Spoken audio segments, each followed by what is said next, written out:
आज बात करते हैं एकादशी की। 5 अगस्त मंगलवार को पवित्रा एकादशी है। एकादशी की जो तिथि होती है वह समर्पित होती है भगवान विष्णु को। इसमें कोई नई बात नहीं है, लेकिन यह जो 5 अगस्त को पड़ने वाली एकादशी है इसे आप कभी भी नहीं भूल सकते कि एकादशी इस टाइम पर सावन चल रहा है।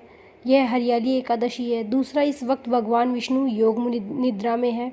तो लोगों के मन में यह है कि क्या हम एकादशी का व्रत रखना चाहिए। इस टाइम पे तो भगवान विष्णु सो रहे हैं, एकादशी के व्रत का कोई फल लगेगा? जी, भगवान योग निद्रा में है। यह भी उनकी एक निद्रा का एक योग है।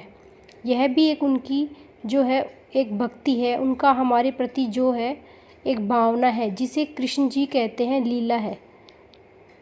वो एक लीला रच रहे हैं, लेकिन उनकी नज़र और दृष्टि हम पर सदैव है। और क्या हमारे माता पिता घर से चले जाते हैं तो हम उन्हें भूल जाते हैं? नहीं, हम उनकी तस्वीर लगाते हैं, उन्हें याद करते हैं, उनकी बातों को याद करते हैं। तो भगवान केवल 4 महीने के लिए योग निद्रा में गए हैं।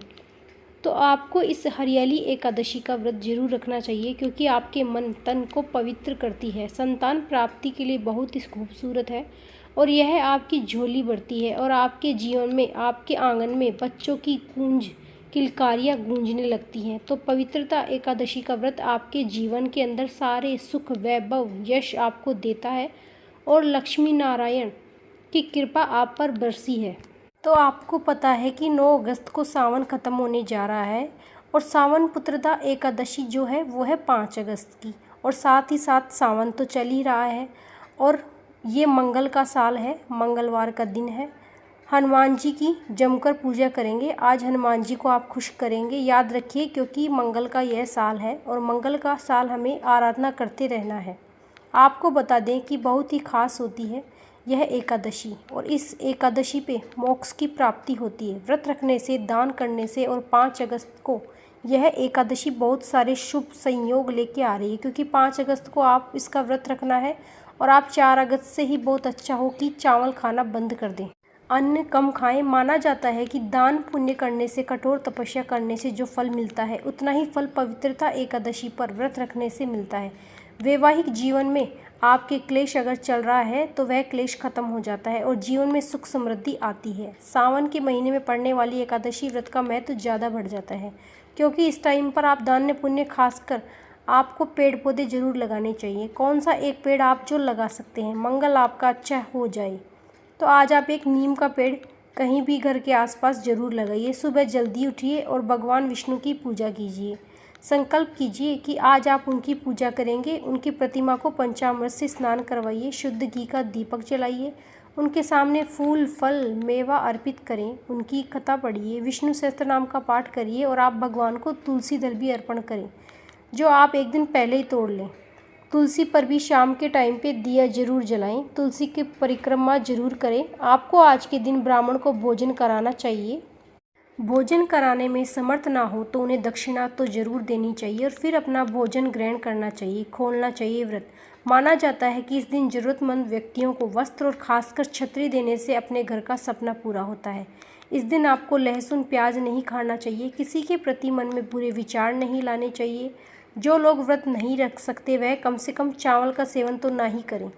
यह ध्यान रखें कि दूसरों पर क्रोध ना करें और क्रोध करने से बचें। पवित्रता एकादशी पर संतान प्राप्ति के लिए आपको कुछ उपाय करने चाहिए। अगर आपको इस एकादशी पे संतान आपको नहीं हो रही है या संतान से परेशान है, संतान का करियर नहीं हो पा रहा, संतान को जॉब नहीं मिल पा रही, तो पुत्रदा एकादशी पर संतान सुख पाने के लिए, संतान को सुखी करने के लिए घर में ईशान कोण में, उत्तरी पूर्व कोने में आप गाय के बछड़े और गाय का एक स्टैचू रखें, जिसे कामधेनु मूर्ति की स्थापना करें। माना जाता है कि परिवार में सुख समृद्धि बढ़ती है। और अगर पहले से ही वो वहाँ पर है, एक गाय की घी का दिया जरूर जलाएं। संतान की कामना को पूर्ण करने के लिए तांबे के लोटे में जल भरकर एक जटा वाला नारियल लेकर उस पर रखकर इसे आपको किसी भी मंदिर में दान कर जरूर आना चाहिए। अगर घर में कोई भी दोष है जिसकी वजह से आपकी संतान का विकास नहीं हो रहा, तो एक मोर पंख लेकर कन्हैया जी के पास रख दें और फिर उस मोर पंख को एकादशी के बाद अगले दिन अपने घर में लाकर अपने संतान के कमरे में जरूर रखें। अगर घर में चांदी का कछुआ रख सकते हैं तो बहुत अच्छी बात है, पैसे की कमी नहीं आएगी। लेकिन आज के दिन आपको मछलियों को आटा खाने के लिए आटे की छोटी छोटी गोलियां बनाने के लिए अन्न खाने के लिए ज़रूर देना चाहिए। सावन में पड़ने वाली एकादशी पर आपको घर में शंख जरूर बजाना चाहिए और शंख से भगवान का जल से अभिषेक करना चाहिए। 5 अगस्त मंगलवार का दिन है।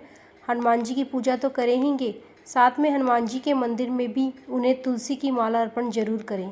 आज आप जितना ज़्यादा हो सके उतना ज़्यादा महामृत्युंजय का पाठ पढ़ें ताकि आपकी तबीयत खराब ना रहे। सबसे बड़ी बात, सुंदरकांड बजरंग बाण आपको ज़रूर ही करना चाहिए और आप जितना ज़्यादा हो सके हनुमान जी के मंदिर में झंडे ज़रूर लगवाएं ताकि चारों तरफ आपके झंडे ही झंडे हो, आपकी लाइफ में सक्सेस मिले। यह तो आपको पता ही है कि जब आप चलेंगे, बढ़ेंगे, आगे जाएंगे, लोग आपको रोकेंगे, आपकी कामयाबी में बड़े बड़े पत्थर डालेंगे, लेकिन यकीनन मानिए आपकी पॉजिटिव सोच, पॉजिटिव कहेंगे तो पॉजिटिव ही होगा। फ़िलहाल के लिए इतना ही कहेंगे। अगर आपको हमारी ये जानकारी अच्छी लगे तो चैनल को लाइक, सब्सक्राइब, कमेंट में हर हर महादेव ज़रूर लिखिएगा और सावन पुत्रदा एकादशी पर ये बताए जाने वाले कुछ उपाय में से आप एक उपाय तो ज़रूर ही करिएगा।